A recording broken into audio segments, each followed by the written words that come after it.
Bonjour la famille, je tourne cette vidéo de la République démocratique du Congo où je suis partie pour une mission spécifique, toujours en lien avec notre projet, mais je vous en parlerai plus tard. On va continuer avec la même série dans laquelle nous parlions des maladies rénales chroniques. Pour une petite révision, je veux dire, la dernière fois, nous avons parlé de la maladie rénale chronique. Nous avons dit que ce n'est pas toute personne qui existe qui a la maladie rénale chronique. Pour mieux prendre en charge les personnes souffrant de maladie rénale, les scientifiques ont décidé, je dis les médecins spécialisés en néphrologie ont décidé d'utiliser certains outils. Et dans notre cas, nous avons choisi de prendre comme référence l'outil qui se base sur le taux de filtration glomérulaire. Et à partir de cet élément, nous sommes capables de repartir les gens selon un certain spectre. Et dans ces spectres,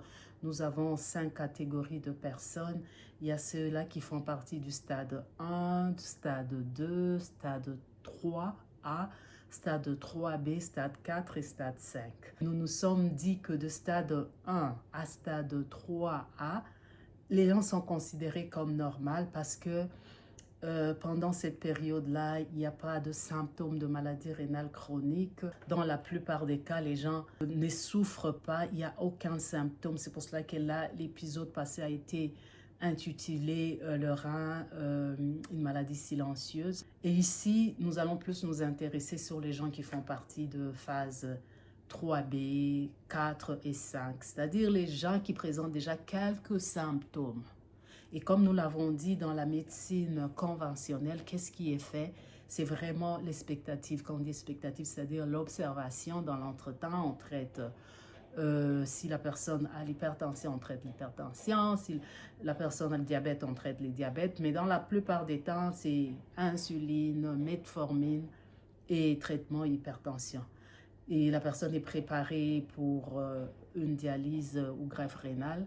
Et dans le phase 5, la personne commence déjà sa dialyse. Et j'ai expliqué en bref c'est quoi les problèmes que les gens qui sont sous dialyse rencontrent, comment c'est vraiment contraignant et que ce n'est pas une chose à souhaiter. C'est pour cela même que nous avons fini par conclure que nous ne devons pas rester attendre qu'on en arrive là à phase 3B ou 4 ou 5 pour commencer à agir.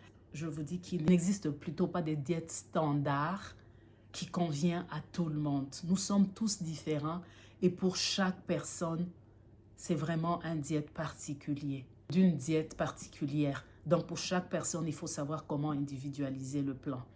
Alors, de quoi on parle ici? On parle des aliments que les gens doivent prendre quand on constate déjà que leur rein est en train de se détériorer, se trouve en stade 3B, 4 ou 5. Parlons des aliments qui sont faibles en potassium, parce que ça, c'est un élément très important. Avant le stade 3B, c'est-à-dire 3A, 2 et 1, on a besoin plus de minéraux. Mais arrivé au stade 3B, 4 et 5, nous devons limiter certains minéraux, entre autres le potassium. Alors ici, je veux parler des aliments à choisir qui sont bons pour une personne qui présente déjà la maladie rénale chronique à un stade quand même avancé comme 3B.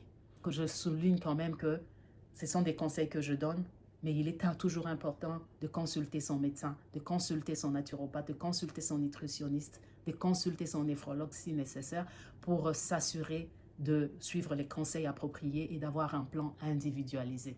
Alors, par rapport aux fruits, il y a des fruits qui sont faibles en potassium et qui sont encouragés, par exemple les poires, par exemple les pommes, par exemple le bleuet, tout ce qu'on appelle en anglais berries, ce sont des fruits qui sont bons à prendre quand on a un problème rénal parce qu'ils sont faibles en potassium. Bien entendu, il faut aussi considérer la quantité à prendre. On ne doit pas prendre, par exemple, un seau de bleuet et penser qu'on aura un taux de potassium faible. La quantité normale que les gens ont l'habitude de prendre nous assure un taux normal de potassium qui sera bon pour la prise en charge de nos reins. Alors, par rapport aux légumes, Il y a plusieurs légumes qui sont à encourager comme les choux, choux paumés, que ce soit choux paumés, que ce soit choux-fleurs, que ce soit quel épinard. Au Kenya, on appelle ça sukuma. Il y en a deux sortes, les sukuma qui sont frisés et les sukuma qui sont juste en feuilles. Ils sont aussi importants. Ce sont des légumes qui sont à favoriser parce qu'ils sont pauvres en potassium. Par rapport aux huiles, il y a l'huile d'olive. L'huile d'olive est très bon, très faible en potassium. Il est temps à encourager et la plupart de ces aliments que je suis en train de dire, non seulement ils sont faibles en potassium, mais ils ont aussi leurs propriétés antioxydants, ce qui fait qu'ils diminuent, ils normalisent notre situation par rapport au risque d'avoir une inflammation systémique. Donc, ils sont bons à prendre parce qu'il n'y aura pas d'inflammation. Quand on parle d'inflammation, c'est vraiment systémique, mais c'est pour dire aussi que ça n'épargne pas le rein. Et une inflammation au niveau de rein est parmi les causes de la maladie rénale chronique. Pour ce qui est des protéines, on privilégie les protéines végétales, entre autres les protéines qu'on trouve dans le tofu, les protéines qu'on trouve dans les poissons, les protéines des œufs, tout ça c'est encouragé. D'autres éléments qui sont faibles en potassium, nous avons les noix. Ça peut être le noix de cajou, ça peut être les arachides, ça peut être d'autres noix, mais il faut vraiment faire attention à choisir ceux qui sont faibles en potassium.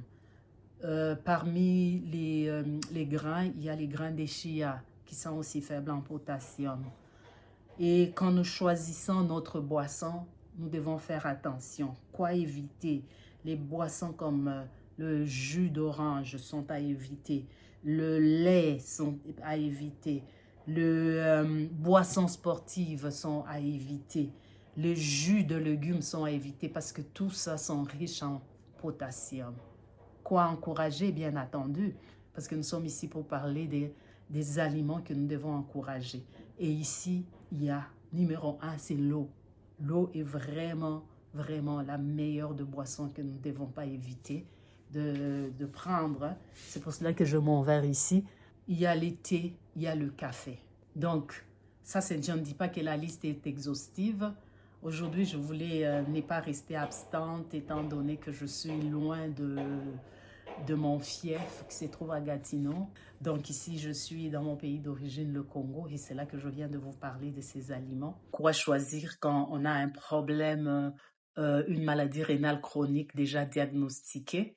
Comme je l'avais dit dans l'épisode passé, il est possible jusqu'au stade 4 de reverser la situation, donc de retrouver son rein qui fonctionne normalement.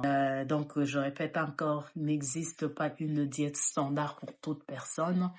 Il faut considérer certains éléments en choisissant son rein, c'est-à-dire où est-ce qu'on se trouve par rapport au spectre de la maladie rénale chronique et est-ce que la cause profonde, c'était le diabète? Est-ce que la cause profonde, c'était l'hypertension? Est-ce que j'ai un problème d'une cardiopathie?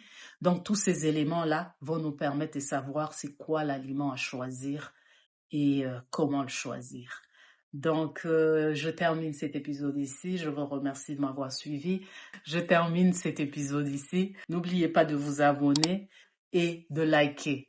Donc, merci beaucoup. C'est ici qu'on parle de maladies chroniques et c'est ici qu'on donne des solutions faisables, simples et réalisables par rapport à la prise en charge de maladies rénales chroniques. Ok, bye bye. Dieu vous bénisse.